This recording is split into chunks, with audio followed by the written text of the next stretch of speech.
Oiê, pessoal, tudo bem? Antes da gente começar o episódio dessa semana, deixa eu fazer uma pergunta.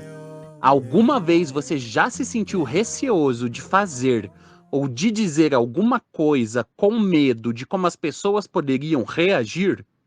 Se sim, a razão desse seu receio tem a ver com algo da sua identidade? Tem a ver com sua origem, seu gênero, raça, sexualidade? Pois é, a gente vive em uma sociedade marcada por preconceitos. Os efeitos do machismo, da LGBTfobia e do racismo já foram temas de nossas conversas nos episódios passados e ela vai voltar agora. Nossa conversa hoje é sobre sorofobia. De forma mais simples ainda, sorofobia é quando uma pessoa é constrangida por viver com HIV, seja nas suas relações de trabalho ou no exercício dos seus direitos e também na vida cotidiana. Depois de mais de 40 anos de epidemia do HIV, muitas coisas mudaram. As possibilidades médicas e de cuidado hoje em dia são inimagináveis para alguém que viu ou viveu os efeitos da AIDS nos anos 80 e 90. Mas apesar disso, nossa relação com a sorologia, o estigma e o preconceito avançaram muito pouco. A gente já sabe que uma pessoa com carga viral indetectável não transmite o HIV, que os remédios são cada vez mais eficientes e geram menos efeitos colaterais, que existem inúmeras formas de prevenção para pessoas com estilos de vida muito diferentes. Mas quando chega no cotidiano, as coisas parecem não ter mudado tanto. Como é que a gente se cuida para lidar com essas situações? Nossos convidados para conversar sobre como esse descompasso entre tecnologias, preconceito e formas de cuidado são o médico Rico Vasconcelos, infectologista e especialista em prevenção ao HIV, e o terapeuta e educador social Felipe Estevão, que tem um projeto lá no Instagram em que conversa sobre HIV e sobre como lidar com o estigma e formas de acolhida. E aí, vamos conversar?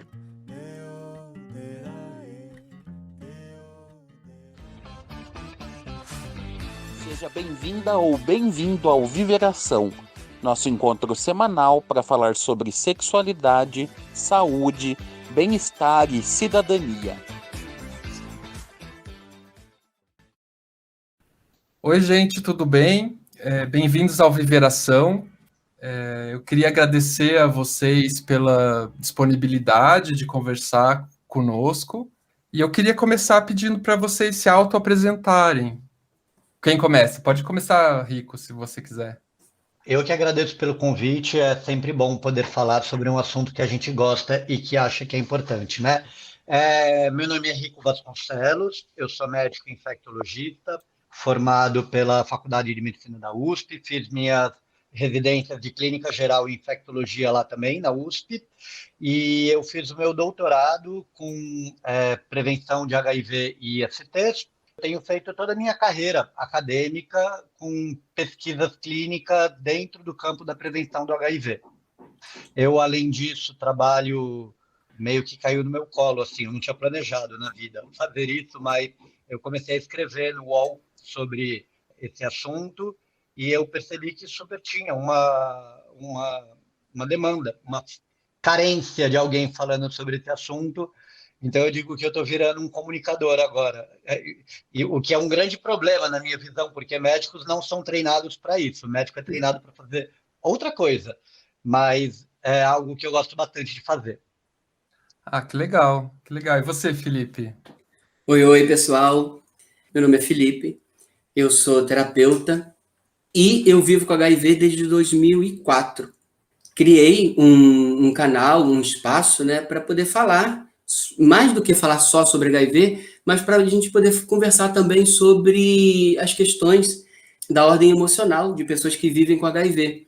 Porque é tão interessante, né, pensar que durante muitos anos falava-se muito sobre tratamento na ordem de tomar remédio, como é que está o seu corpo, como é que está o seu exame de sangue. E as pessoas são muito carentes, né, mas como eu estou me sentindo, né? E com esse medo, o que eu faço com esse medo? E com o preconceito, o que eu faço com tudo isso?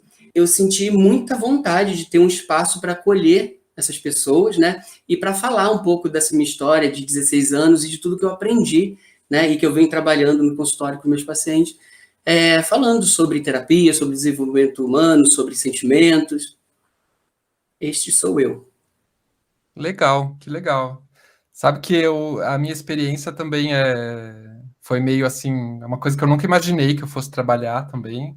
Acabou acontecendo porque ativista eu sempre fui, assim, desde a faculdade, mas na área LGBT, mas na área de saúde foi uma coisa que foi acontecendo também.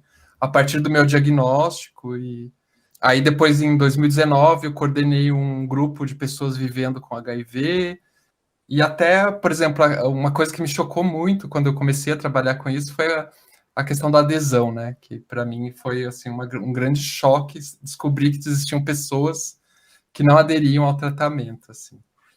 Então, gente, muito muito legal receber vocês aqui. E eu queria começar com uma pergunta para você, Rico. Por que existe uma diferença tão grande entre digamos, o progresso da ciência, da biomedicina na área do HIV e o que as pessoas aprenderam e o que as pessoas acham sobre a vida das pessoas vivendo com HIV ou o que é o HIV hoje em dia. A pergunta é muito interessante mesmo.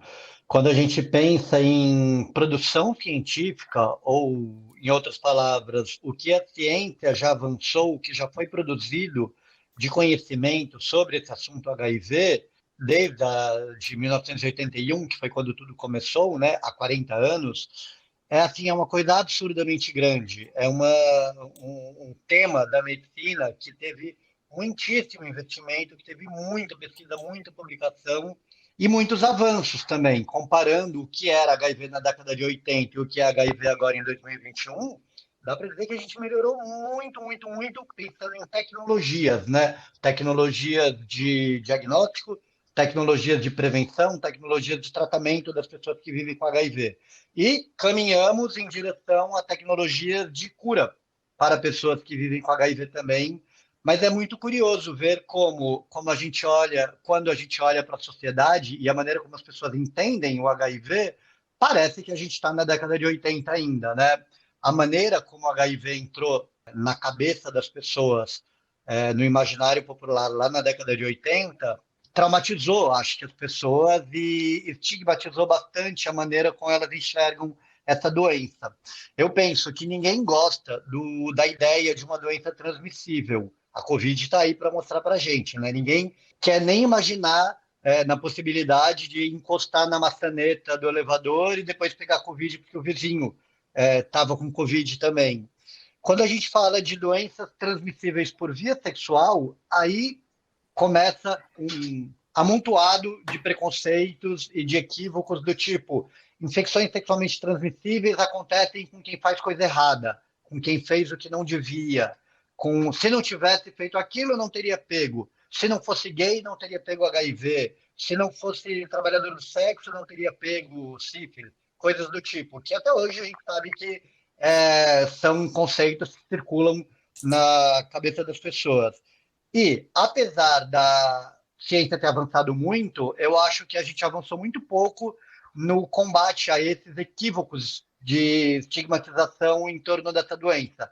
E acho que também, só para encerrar, esse é um dos maiores obstáculos que a gente tem para conseguir, de fato, vencer a epidemia de HIV. Não é por falta de tecnologia.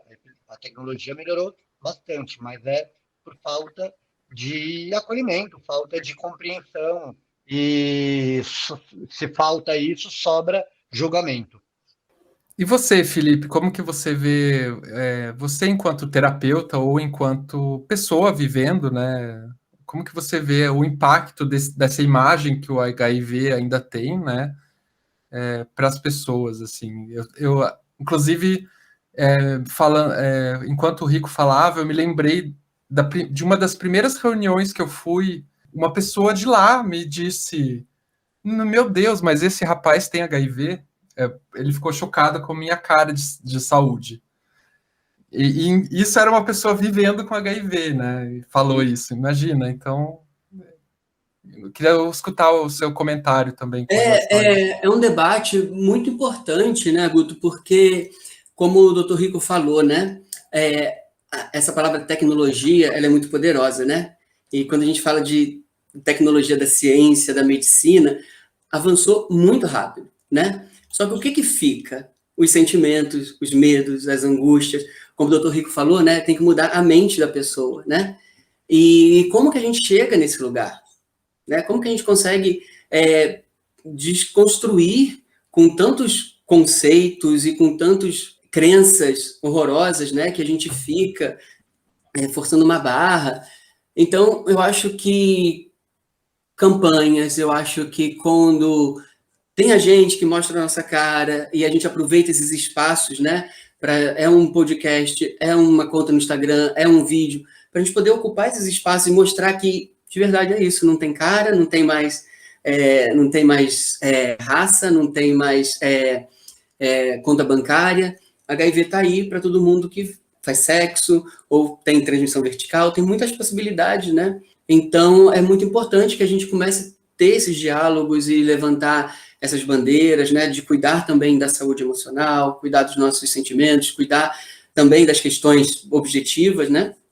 É engraçado que, como, no meu caso pessoal, pelo menos, como o HIV às vezes trouxe outras questões que estavam lá colocadas em umas caixinhas e enfiadas lá no fundo, acabou trazendo outras questões ali. Então, né, enfim, quando se fala de saúde mental, aí a gente um assunto muito complexo mesmo. Eu costumo dizer que é a pontinha do iceberg, né? Porque como eu lido com HIV hoje, ele reflete exatamente como que eu, né, essas minhas raízes mais profundas que tem ali por baixo. Então ele é a pontinha do iceberg, né?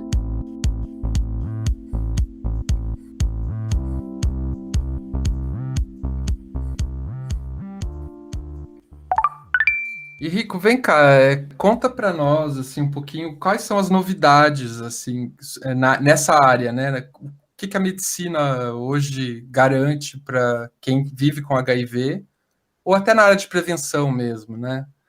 Sim, em relação ao tratamento das pessoas que vivem com HIV, a gente desde o meio para o fim da década de 90, a gente aprendeu uma maneira de manter o vírus no corpo de uma pessoa sem se replicar, e é quando o HIV se replica, se multiplica, é que ele faz mais mal para a saúde da pessoa.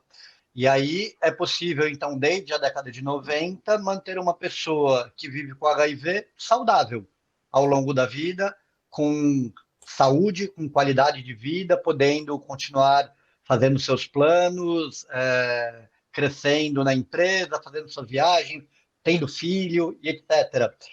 O que mudou lá da década de 90 para agora é que os medicamentos que a gente usa são cada vez melhores.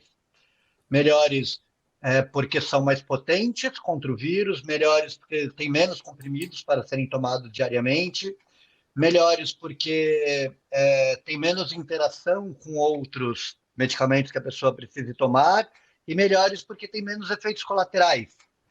Tanto que a gente está agora já num momento, bem no trampolim, para já chegar na era do tratamento do HIV, que nem mesmo comprimido a pessoa vai precisar tomar.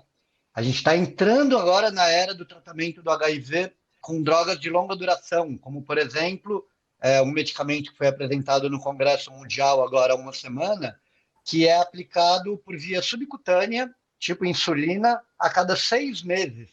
E tem um efeito excelente para impedir que o HIV se replique. Então, desde a década de 90, a gente aprendeu a fazer uma pessoa viver com HIV com saúde.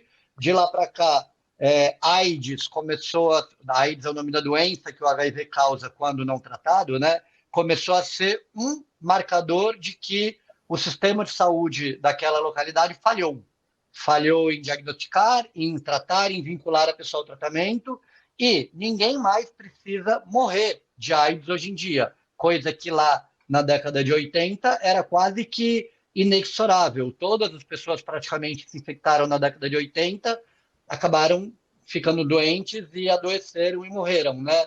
Então, hoje já é possível viver com saúde.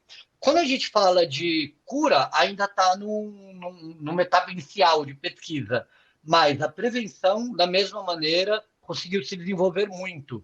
E enquanto há algumas décadas só se falava de camisinha como estratégia de prevenção ou abstinência sexual, hoje a gente tem um verdadeiro leque de diferentes estratégias de prevenção, principalmente aquelas que utilizam também medicamentos antirretrovirais, seja nas profilaxias pré quanto nas pós-exposição, PrEP e PEP, respectivamente, de tal forma que é possível hoje contemplar todos os diferentes contextos de vida sexual com alguma estratégia de prevenção diferente.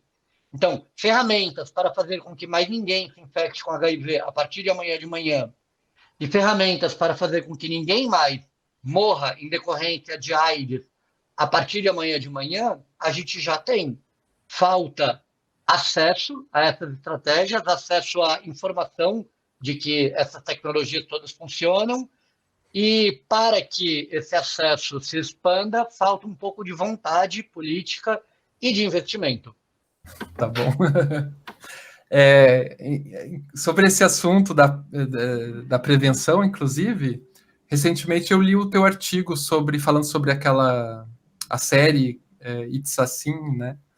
Que você lembrou os leitores que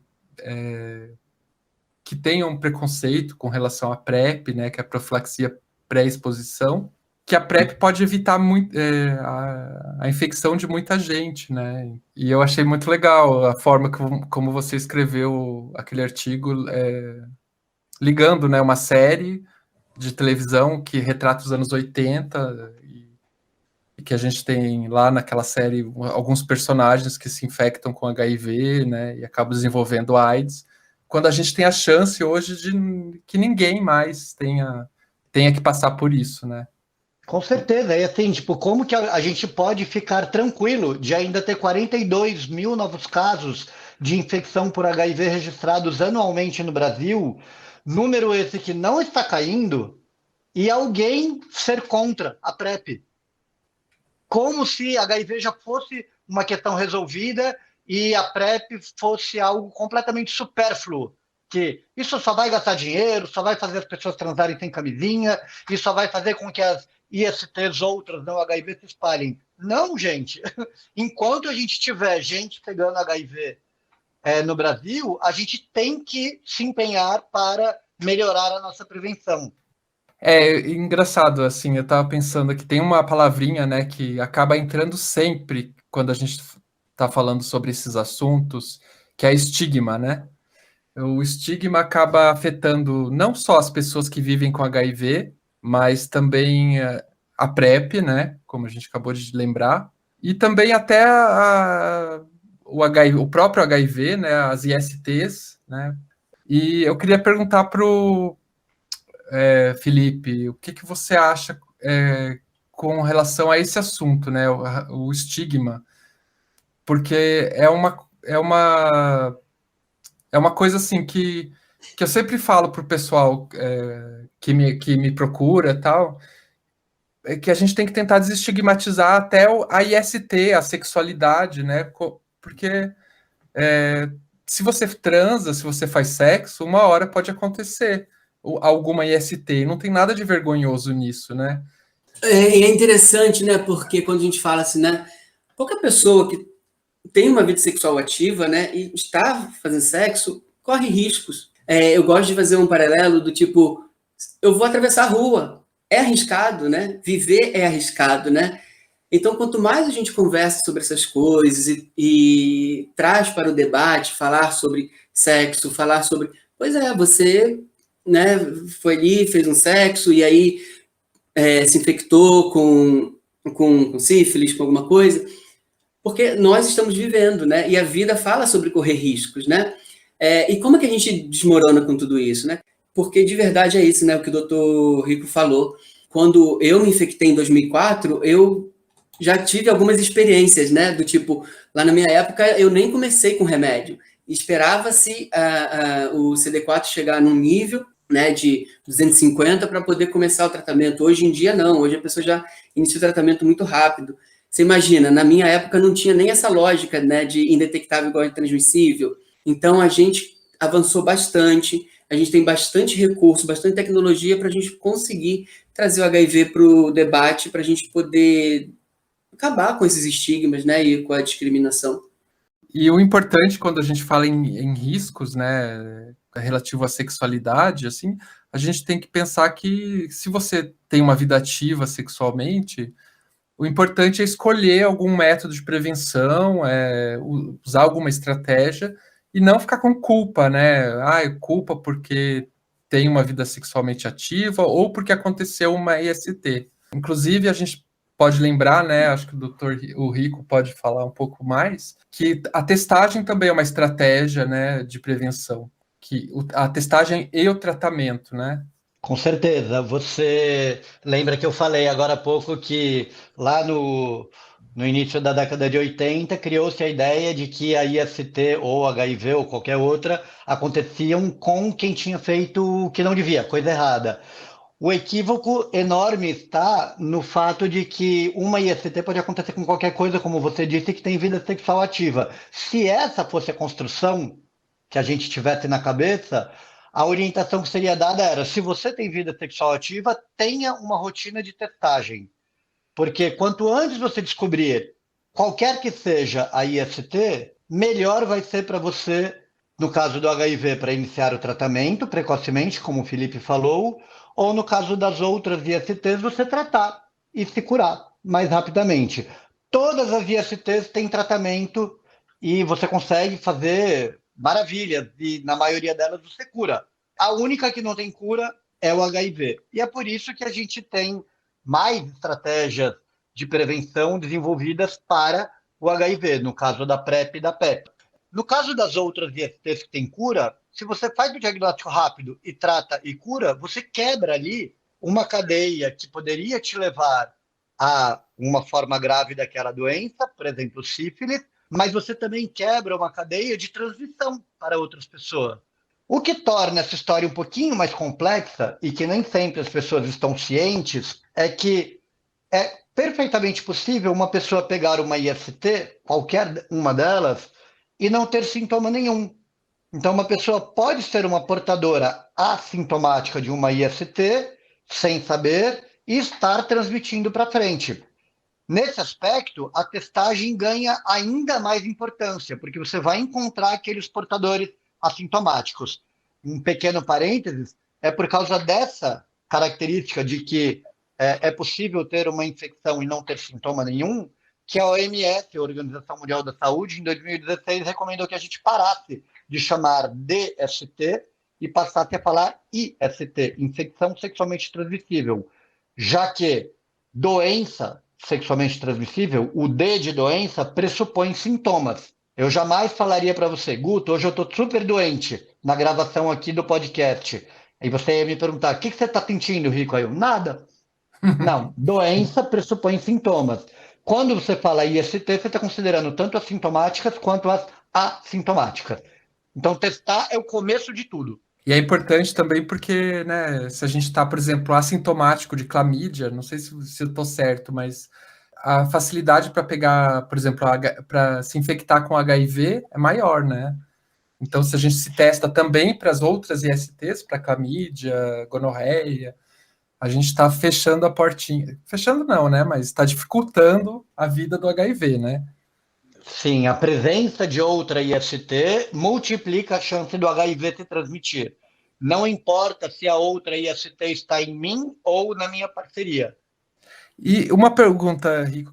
Qual que é a periodicidade ideal para testagem? Não existe uma periodicidade ideal porque não existe um contexto de vida sexual único, muito menos estável ao longo do tempo, né? Se eu estou numa fase da minha vida em que eu estou tendo muitas parcerias, estou trocando muito de parceria e estou me expondo bastante em relações sem preservativo, por exemplo, eu estou muito mais vulnerável a ISTs bacterianas. E por isso vale mais a pena eu ter uma frequência maior de testagem, por exemplo, trimestral. Mas se eu estou aqui com meu namorado que vive com HIV indetectável, e parceiro fixo e único, relacionamento fechado, é outro contexto. Talvez eu possa fazer com uma periodicidade bem maior, a cada 2 anos, a cada ano. Agora, olha que interessante, né? A gente está falando de frequência de testagem, né? De tentar uma vida, né? Mais segura, relações mais seguras, com menos risco, enfim. E quando a gente... O HIV é um assunto que gera tanto pânico que, por exemplo, pouco se falam das pessoas que têm pavor de se infectar com HIV e que funciona exatamente ao contrário. Em vez de não fazer teste, fazem teste, tipo, de uma em uma semana. De uma em uma semana. E não acreditam no resultado. E isso acontece o tempo inteiro. Se pego ali no meu Instagram, ou enfim, recebo mensagem o tempo inteiro de pessoas assim, Felipe, eu fiz o teste e refiz, já estou há 3 anos fazendo isso. E eu não estou com HIV. Posso confiar? Então, por isso que é importante a gente conversar sobre HIV, sobre testagem, sobre janela imunológica, para a gente conseguir, de verdade, começar a desmistificar tudo isso, né? Então, eu ia até te perguntar justamente, né? A gente acabou de falar de como o estigma com relação à sexualidade, ou em relação às ISTs e ao HIV, afeta a vida das pessoas no geral, né? Que às vezes não se testam por medo, né? Ou até pelo esse sentimento que fizeram algo errado. Né? Eu ia te perguntar justamente sobre isso, sobre como a sorofobia pode afetar a vida das pessoas, inclusive das pessoas que não têm HIV, né? Não sei se você concorda com isso. Sim. Ou não.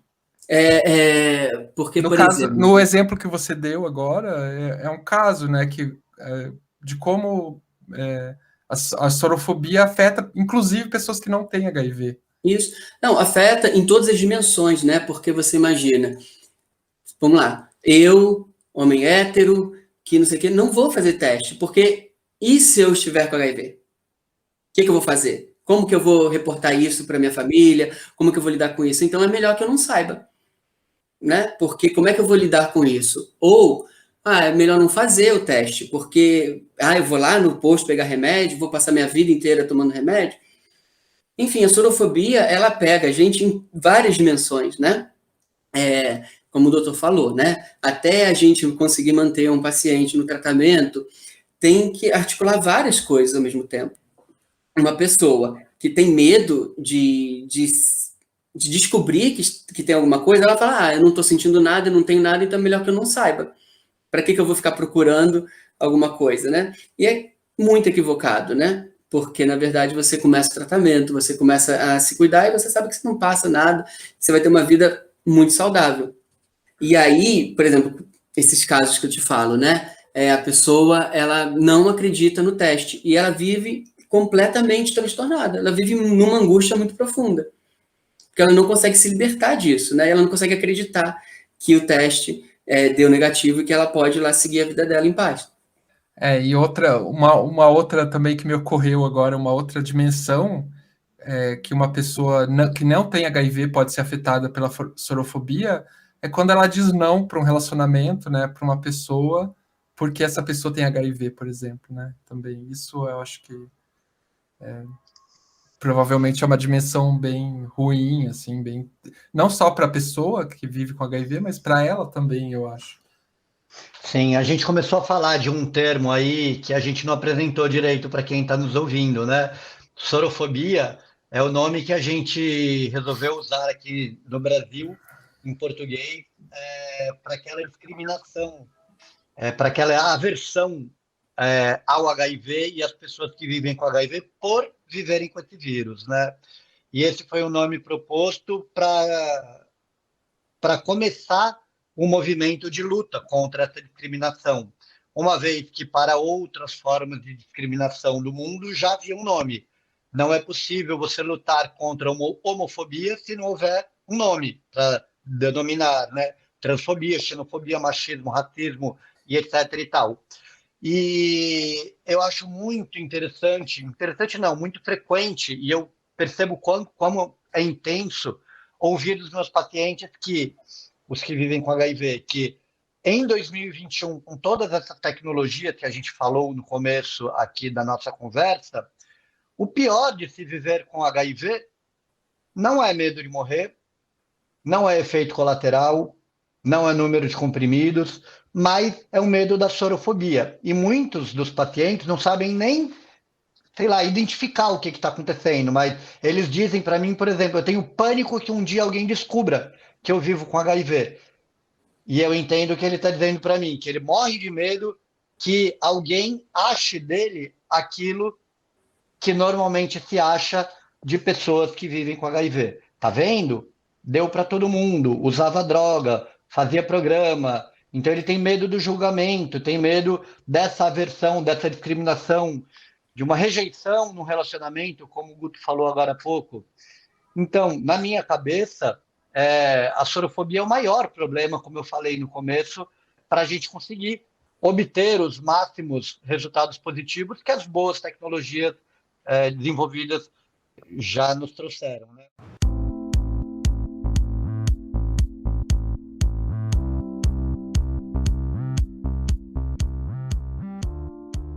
Aproveitando o que o Rico falou, e levando para uma conversa mais profunda, até para quem está ouvindo a gente poder fazer reflexões mais interessantes, como falou, a pessoa não tem mais medo de morrer de HIV, né? E aí eu desafio, né? Eu gosto de apimentar as coisas, falando assim, se a pessoa não tem medo de morrer, ela tem medo de viver. Olha que duro que é isso, né? Eu fico até emocionado, porque eu não tenho mais medo de morrer, mas eu tenho medo de viver. E viver o quê? Né? Quem eu sou, do jeito que eu sou, dando conta, né, da minha sorologia, né, falando para o outro, eu vivo com HIV. Isso é muito duro, né? Inclusive, assim, isso é uma das realidades que eu citei, assim, quando a gente começou a conversar, que eu fiquei muito surpreso quando eu comecei a trabalhar com isso, porque eu vi, assim, alguns casos de isolamento, de pessoas isoladas emocionalmente, evitando qualquer contato com o outro por medo da rejeição, justamente por isso que você falou, né?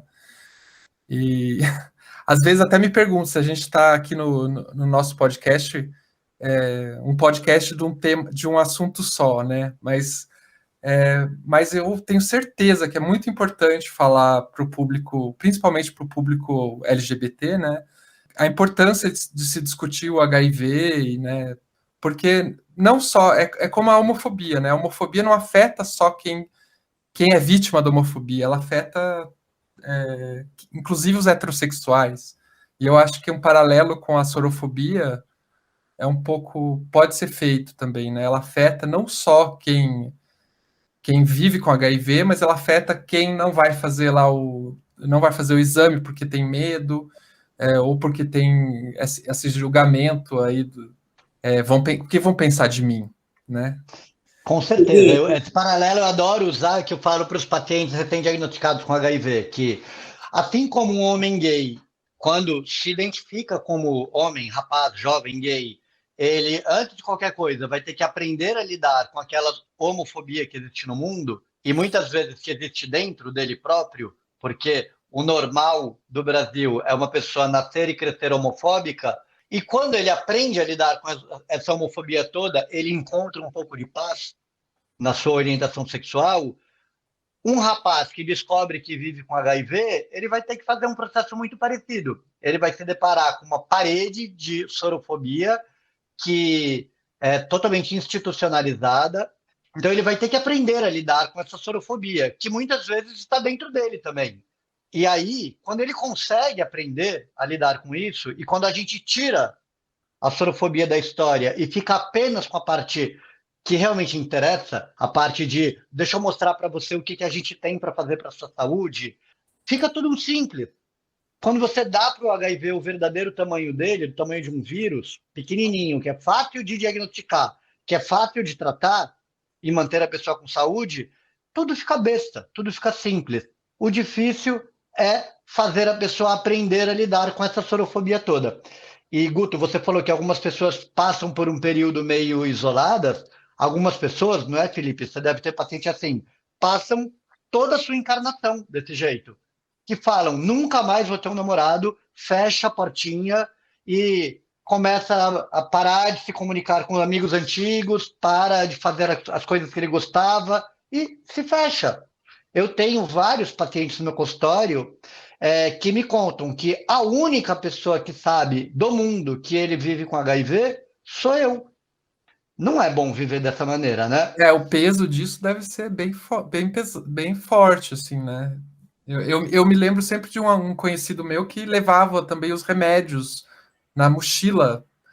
E eu um dia comentei para ele, mas por que você leva, né, para todo lado? Porque eu tenho medo que alguém em casa veja o símbolo disso, né, de carregar nas costas os Bem remédios. importante, bem significativo, né? Sim. Então, por exemplo, hoje, né, a gente falando, aproveitando aqui, uma pessoa me perguntou assim, nossa, eu não consigo falar com os meus amigos, você tem alguma dica para me dar?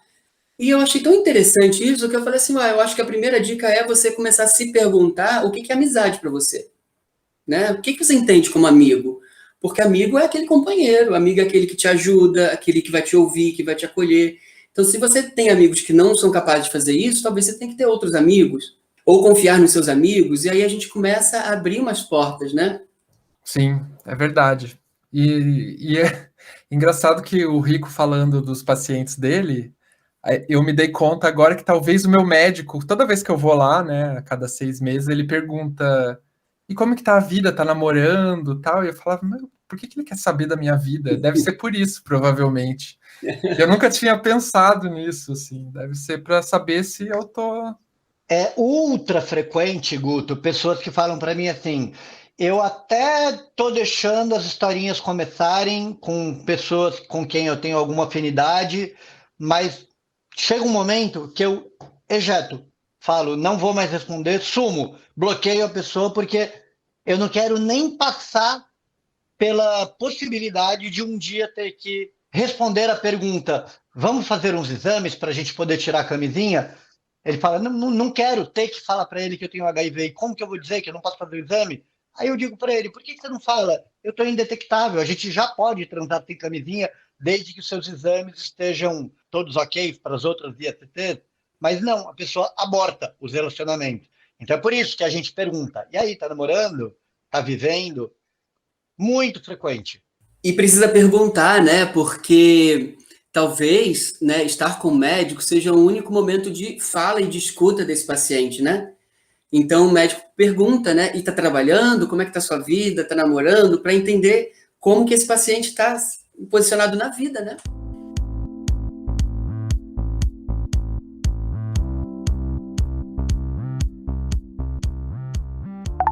Eu queria fazer uma pergunta meio impactante agora. Assim.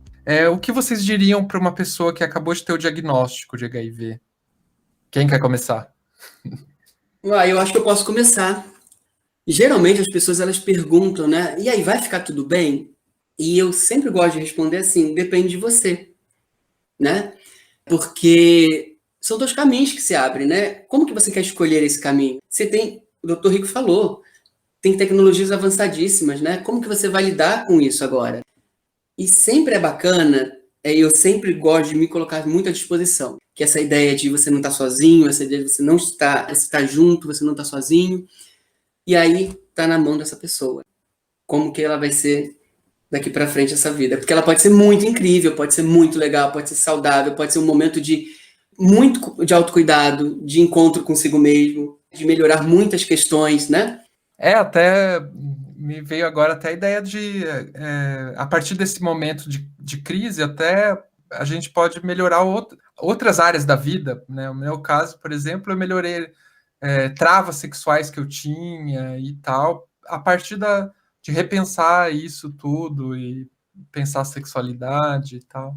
E eu, quando alguém acaba de descobrir que vive com HIV, o que eu costumo dizer para a pessoa é: calma, tenha muita calma. Você está entrando agora numa coisa que você não conhece como é que vai ser, e as referências que o mundo te deu, se é que você não se interessou e foi atrás por referências melhores, foram todas referências ruins. Então, não entre por aí. Vem cá, deixa eu te contar um pouquinho de como vai ser daqui para frente. E mais ou menos isso que o Felipe falou. Vai dar tudo certo, vai sim. Basta você aderir a esse pacote que a gente tem disponível para você agora, em 2021, 20, 19. E já faz tempo que o pacote é bom, né? Não foi só agora em 2021. E outra coisa que eu costumo sempre dizer para ele, aí é uma coisa bem tipo que tem a ver comigo, que é eu escolhi trabalhar com infectologia e dentro da infectologia com HIV, porque eu sou um cara otimista. Eu sou um cara que gosta de coisas que dão certo. E não tenha dúvida, dentro da medicina, a ciência e o atendimento das pessoas que vivem com HIV é uma das especialidades que mais tem uma taxa boa tem mais chance de dar certo. Sabe quantos por cento dos meus pacientes aqui do consultório estão com carga viral indetectável e recuperando imunidade e melhorando a cada dia? Todos, 100%. Qual é a especialidade médica que tem uma taxa de sucesso de 100%? São poucas. Aí a pessoa vai falar, mas fulano de tal morreu. Sei lá, o ator, o cantor. Aí eu falo, não, pera.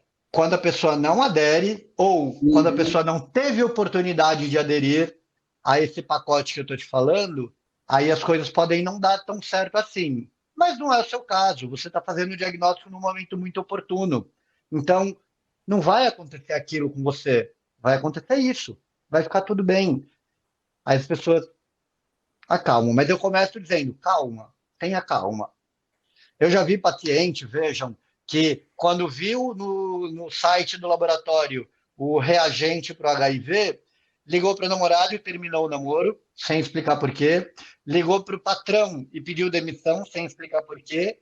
E aí marcou uma consulta.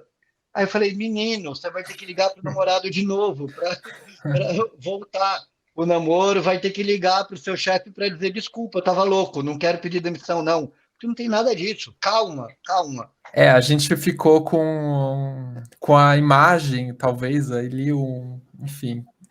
Eu acho que talvez aí o assunto tenha que rumar, né, para um outro episódio. Poderia ser diferente essa imagem do HIV.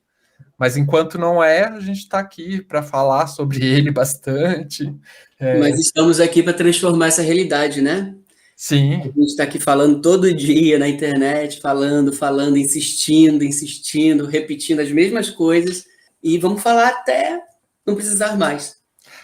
Todo mundo às vezes o pessoal me procura, né, principalmente o pessoal assim na internet e tal, para saber como é que foi, enfim, e como que é, principalmente para mim. E eu sempre falo, olha, entre a asma que eu tenho desde criança e o HIV, o que me atrapalha mais ainda é a asma. Bom, gente, eu queria agradecê-los, eu falar que eu admiro os dois muito, eu sempre estou acompanhando o trabalho dos dois, do Rico e do Felipe, adoro, acho muito importante que existam pessoas como vocês, e queria abrir o microfone para vocês, fiquem à vontade. Eu fico muito feliz, e acho que mais do que feliz, eu me sinto muito honrado, né, de estar participando de um projeto tão bacana, do Rico, que eu já acompanho também há muito tempo, então sempre quando tenho a oportunidade de falar isso para ele, eu falo. E estar aqui, eu, Felipe, né, representando um lugar que fala sobre a saúde mental, a saúde emocional das pessoas. Então, me sinto muito honrado de estar ocupando esse espaço num projeto tão importante, do lado de pessoas tão importantes, né?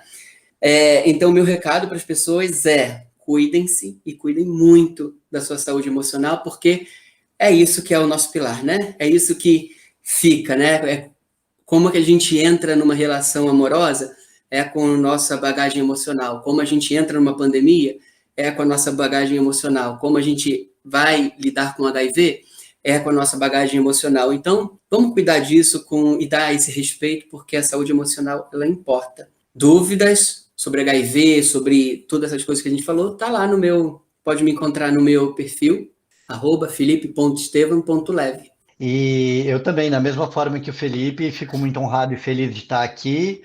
Eu acho que esses espaços eles estão se multiplicando no Brasil e sempre que alguém convida eu aceito. Obrigado pelo convite. Felipe, também é sempre um prazer ouvir você falar com a clareza que você tem e a capacidade que você tem de transmitir no seu lugar de fala Essas coisas que muitas vezes eu, como médico que não vive com HIV, não consigo passar. Então, eu queria que todos os meus pacientes te ouvissem. Mas o que eu digo para as pessoas, a dica que eu deixo aqui é que não ache que, por você não viver com HIV, você não tem nada a ver com isso. Todo mundo tem a ver com isso e todo mundo tem seu papel, tanto no enfrentamento dessa epidemia, quanto no enfrentamento da sorofobia que existe no mundo. Então, funcione, você que está nos ouvindo, como um facilitador do acesso à informação, facilitador do acesso a tratamento, facilitador do acesso à prevenção, que é isso que vai tirar a gente dessa situação pandêmica que já tem 40 anos. Não seja você um obstáculo. Obrigado, pessoal. Legal, muito obrigado, gente. O Viveração é um podcast produzido pela Aliança Nacional LGBTI+. A coordenação geral e roteiro deste episódio são de Augusto Mena Barreto, com textos de apresentação de Tiago Oliveira, que também é responsável pela mixagem e edição de som. A locução inicial é de Matheus Freitas, a arte de Camila Córdova e a gestão de mídias sociais de Alisson Souza.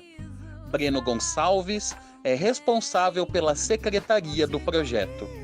E não deixe de seguir a gente nas nossas redes sociais, @Viveração Podcast no Instagram e @Viveração no Twitter. As fontes e recomendações feitas ao longo do episódio, assim como as músicas de trilha, estão na descrição do episódio.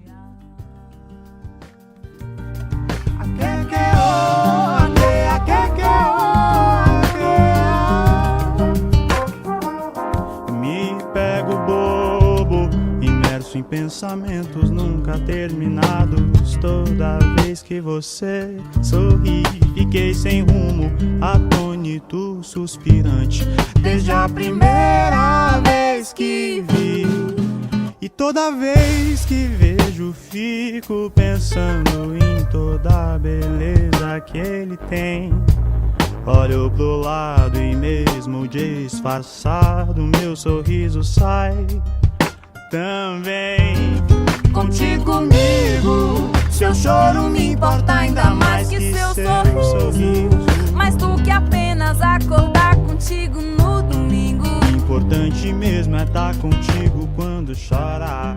Meus melhores sentimentos pra